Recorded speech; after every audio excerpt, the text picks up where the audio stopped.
কোন কাজ বা আমলগুলো বেশি পছন্দনীয় যার কারণে আল্লাহ স্বয়ং মুস্কি হাসেন? আমি এখান থেকে গ্রামে যাব এবং ওই দিনই আবার চলে আসব, এক্ষেত্রে আমার নামাজ কি কসর করতে হবে?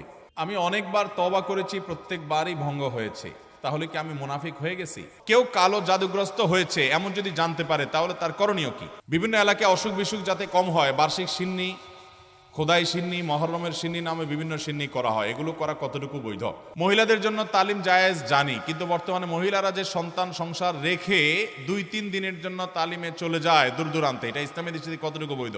এরপরে প্রশ্ন হলো, ভুল করে বা রাগের মাথায় যদি কসম করি, কিন্তু পরে দেখা গেল আমি যেটা কসম করেছি যে আমি এটা কখনোই করব না, কিন্তু সেই কাজটা আমি বাধ্য হয়ে করে ফেললাম, তাহলে এক্ষেত্রে আমার করণীয়? আমি একজন যুবক, আমরা অনেক সময় মজার ছলে বিশেষ উদ্দেশ্য ছাড়া ফেসবুক বা মেসেঞ্জারে 3 বার কবুল বলি, তাতে কি আল্লাহর দরবারে বিয়ে কবুল হয়ে যাবে? মেয়েদের মডেলিং বোরকা পর্দার জন্য কতটুকু